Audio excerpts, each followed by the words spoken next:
बिस्मिल्लाहिर्रहमानिर्रहीम। अस्सलाम वालेकुम 10th क्लास, कैसे हैं बेटा? मैं उम्मीद करती हूँ आप सब ठीक होंगे। चलें बेटा अपनी उर्दू की बुक खोलें। आज हमने पढ़ना है हिस्सा नसर मिर्ज़ा मोहम्मद सईद, मुसन्नफ़ हैं शाहद अहमद दहलवी, सफ़ा नंबर 12 और 13। ठीक है,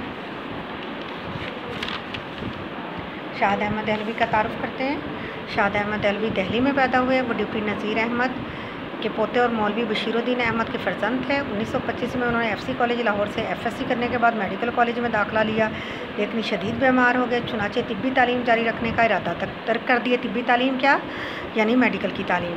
बाद हज़ार दिल्ली से अंग्रेज़ी अदबियात में BA ऑनर्स किया, MA फ़ारसी का इम्तहान किया। क़याम पाकिस्तान के बाद शाहद अहमद दहलवी कराची मुंतकिल हो गए और तसनीफ़ व तालीफ़ के साथ लिखने लिखाने के साथ साथ उन्होंने अंग्रेज़ी अदब से तराजुम का सिलसिला भी जारी रखा। ठीक है, शाहद अहमद दहलवी ज़बान बयान का पर कामल अबूर रखते थे। उनकी ज़बान आसान और आम फहम, यानी हर किसी के समझ में आ जाने वाली थी। वो मौसीकार भी थे, लेकिन उर्दू अदब ही उनकी पहचान बनी।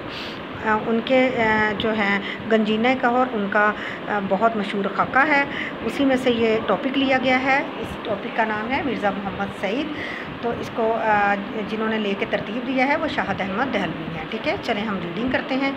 सुबह अखबारों में ये खबर पढ़कर दिल थक से रह गया, यानी बहुत ज़्यादा अफसोस हुआ कि प्रोफेसर मोहम्मद सईद का आज सोम है, यानी मरने के बाद तीसरा दिन है। खामोश ज़िंदगी खामोश मौत, यानी उनकी ज़िंदगी में कोई रौनक कोई हल्ला गुल्ला नहीं था। ऐसे ही उनकी मौत हुई कि किसी को खबर ना हुई।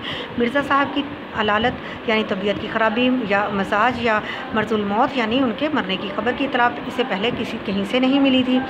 हादी है कि परसों वो रहलत फरमा गए कि वो वफ़ात पा गए और उनके सैकड़ों दोस्तों और कदरदानों यानी इज़्ज़तदारों इज़्ज़त करने वालों और को इस साना इर्तहाल यानी उनके मरने की खबर की तक ना हुई। अफसोस, बहुत दुख, इतना बड़ा साहिब कमाल यानी आला खूबियों का मालिक इंसान हम में से उठ जाए और उसकी सुनाउनी हम तक ना पहुँचे, यानी उसके मरने की खबर।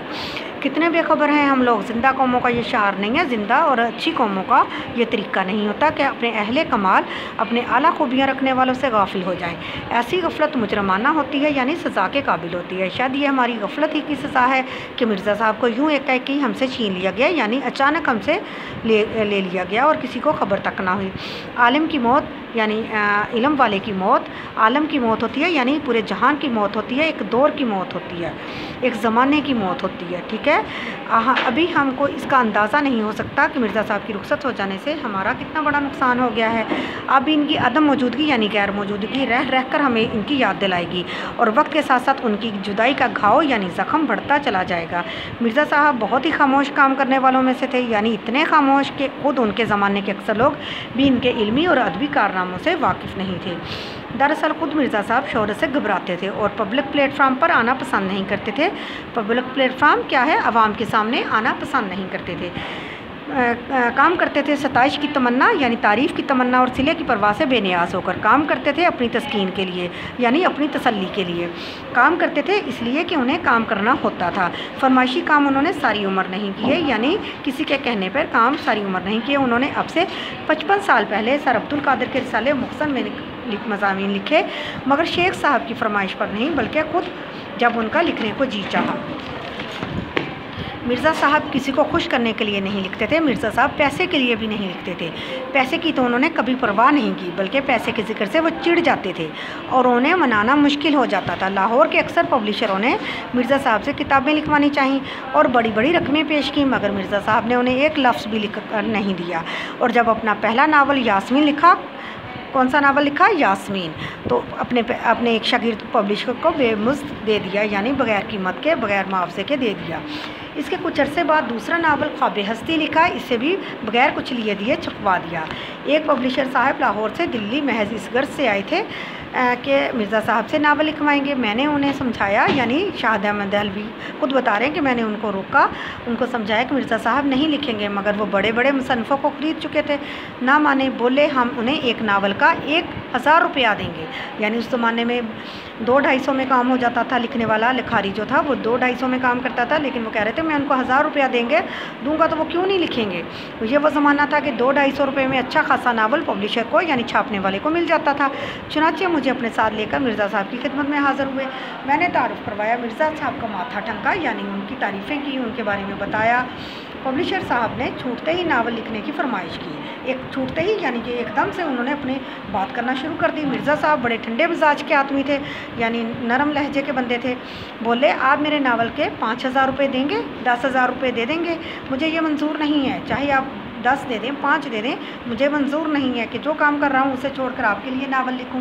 5-10 ہزار کی بات سن کر پبلشر صاحب کی سٹی گم ہوگی، یعنی اس کے تو ہوش ہی اڑ گئے کہ یہ کیا بات ہوئی کہ لوگ تو 200-250 میں کام کرتے، میں 1,000 روپیہ دے رہا ہوں اور یہ مجھے 5-10 کی بات سنا رہے ہیں۔ اور 2-4 منٹ پہلو بدل کر رخصت چاہی۔ 2-4 منٹ کے بعد ادھر ادھر کی باتیں کر کے اس نے کہا مجھے اب میرا چلتا ہی بننا بہتر ہے یہاں سے۔ مرزا صاحب اس زمانے میں اپنی معرکۃ الآراء کتاب مذہب اور باطنیت لکھ رہے تھے۔ کون سی کتاب لکھ رہے تھے؟ مذہب اور باطنیت، جسے مکمل ہونے کے بعد ان کے پروفیسر دوست جو تھے تاجور نجیب آبادی ان سے لے گئے اور لاہور سے کتاب شائع ہوئی۔ مرزا صاحب کا صرف یہی ایک علمی کارنامہ ہے، مگر ایسا کارنامہ کہ اردو کی اگر 100 عمدہ کتابیں چھانٹی جائیں تو ان میں مذہب اور باطنیت کو ضرور شریک کیا جائے گا۔ مرزا صاحب دلی کے شرفا کے ایک متمول خاندان کے چشم و چراغ تھے۔ متمول یعنی امیر خاندان کے چشم و چراغ تھے، ان کی اولاد تھے۔ تیرہا بیرم خان سے آگے بڑھ کر ایک راستہ سیدھے ہاتھ کو مڑ جاتا ہے، سیدھے ہاتھ دائیں ہاتھ کو مڑ جاتا ہے۔ اس کی نکڑ، اس کے کونے پر مرزا صاحب کا آبائی مکان تھا، آباء و اجداد کا گھر تھا۔ اس علاقے میں سر سید احمد کا قدیم مکان بھی موجود تھا۔ اسی علاقے میں یعنی سر سید احمد کا پرانا گھر موجود تھا۔ سر سید بھی مرزا صاحب کی عزیز داری تھی اور منشی ذکاء اللہ سے بھی ان کی قرابت داری تھی، یعنی کہ قریبی تعلقات تھے۔ 50-60 سال پہلے دلی کے مسلمان شرفا میں انگریزی تعلیم کو اچھی نظروں سے نہیں دیکھا جاتا تھا، مگر سر سید نے مسلمانوں کی اس غلط نظریے کی بہت کچھ اصلاح کر دی تھی۔ اسی زمانے میں دلی کے 2 نوجوانوں نے اعلیٰ تعلیم حاصل کر کے علمی حلقوں میں نمود حاصل کی، اعلیٰ مقام حاصل کیا۔ نمود، اعلیٰ مقام۔ ایک پروفیسر مشتاق احمد زاہدی تھے اور دوسرے پروفیسر مرزا محمد سعید تھے۔ مرزا صاحب نے اسی صدی کے آغاز میں لاہور کے گورنمنٹ کالج میں تعلیم حاصل کی۔ ان کے استادوں میں علامہ اقبال بھی تھے، جن سے ان کے مخلصانہ تعلقات آخر دم تک قائم رہے۔ انگریزی ادبیات میں ایم اے کی سند لینے کے بعد مرزا صاحب نے سن 1906 اور 7 میں 2 سال علی گڑھ میں پڑھایا اور اس کے بعد گورنمنٹ کالج ہی میں انگریزی کے پروفیسر ہو گئے۔ پنجاب کے بیشتر اعلیٰ عہدیدار مرزا صاحب کے شاگرد تھے۔ چلیں بیٹا، آج کا ہمارا لیکچر یہیں تک ہے، ٹھیک ہے؟ اس کا تعارف بھی پڑھا اور آپ نے اس کے جو ہے مرزا صاحب کے بارے میں پڑھا کہ وہ کیسے انسان تھے، اور جو مشکل الفاظ میں نے انڈر لائن کروائے ہیں ان کے میننگ آپ کو بتائے ہیں۔ بیٹے ان کو اچھے سے یاد کرنا ہے اور تاکہ ہم جب کل پڑھیں تو ہمیں پیچھے والا یاد ہو اور ہمیں سمجھ ہو، اور آگے وہیں سے ہم اپنا سلسلہ شروع کریں گے، ٹھیک ہے؟ اوکے جی، اللہ حافظ۔